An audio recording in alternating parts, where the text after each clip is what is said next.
तो यारो कैसे हैं? उम्मीद है सब खैरियत से होंगे। और अब हम इस सेशन के उस स्टेज पे आप पहुंचे हैं जहां पर हमें पता लग चुका है कि एक वेबसाइट डिजाइनिंग के लिए क्या क्या चीजें जरूरी होती हैं, उसके कॉन्सेप्ट किस तरीके से हम कैप्चर करते हैं।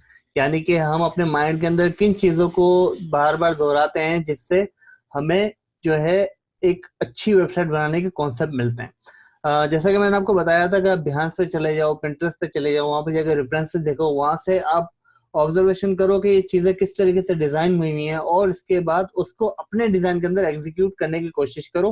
आप अपने हिसाब से उसको मैनिपुलेट करके एक अपना डिजाइन क्रिएट करो।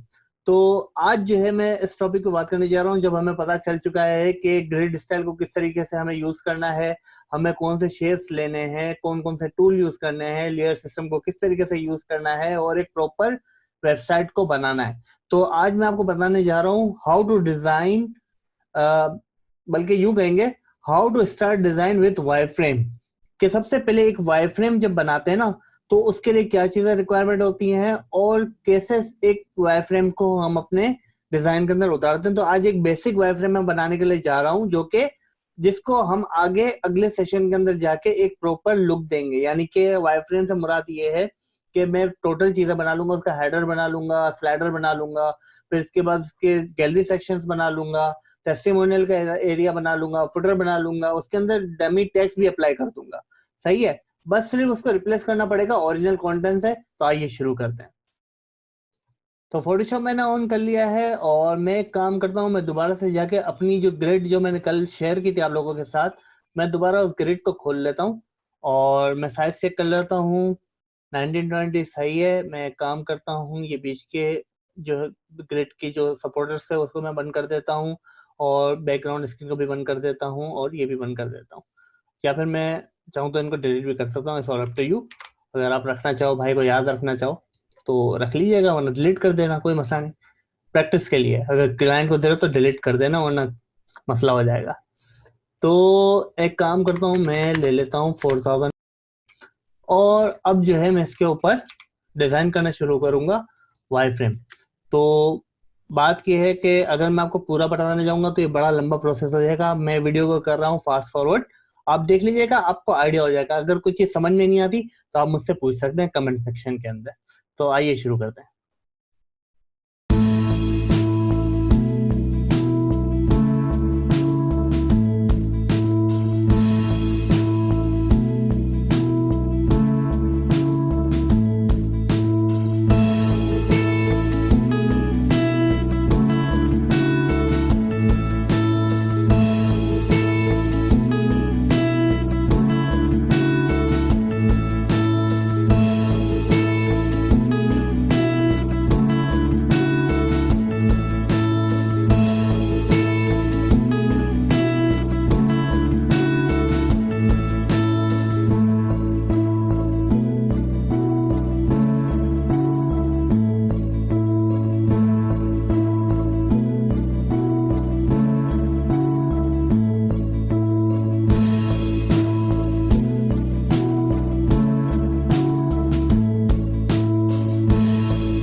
इतनी थोड़ी सी देर के अंदर जो है मैंने एक बेसिक वायर फ्रेम जो है वो बना लिया है, और ये वायर फ्रेम मेरे पास आ गया है।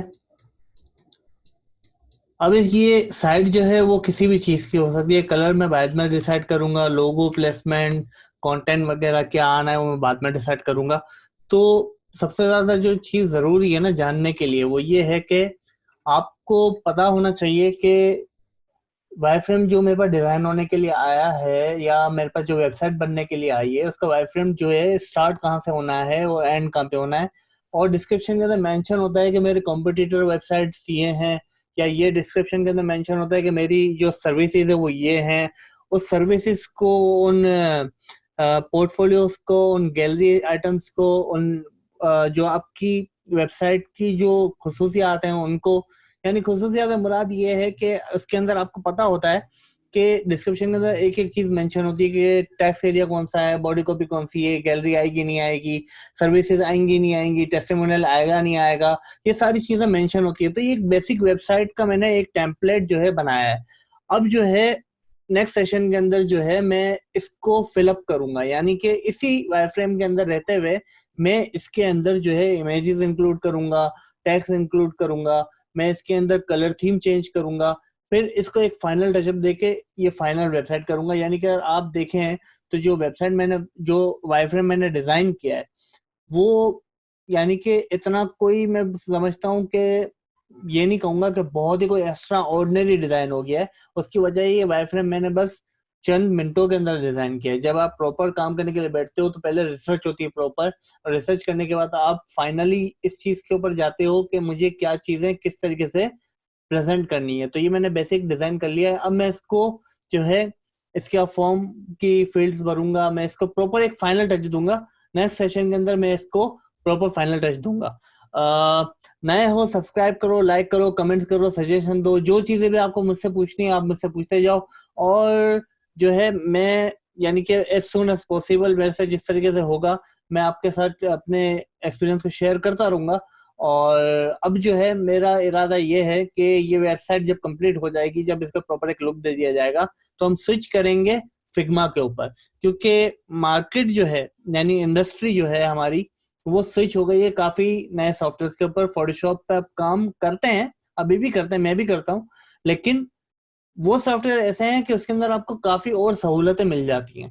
तो उसके ऊपर भी बात करेंगे, उसके लिए भी आपको गाइडलाइंस में बता दूंगा, नो इशू। मैं यूज करता हूँ फिग्मा।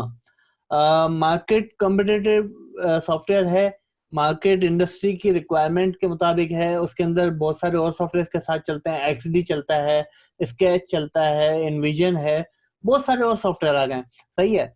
बात यह है कि सॉफ्टवेयर कोई भी हो, आपको काम करने आना चाहिए, आपके कॉन्सेप्ट क्लियर होना चाहिए। सॉफ्टवेयर स्विच मारना कोई बड़ी बात नहीं होती।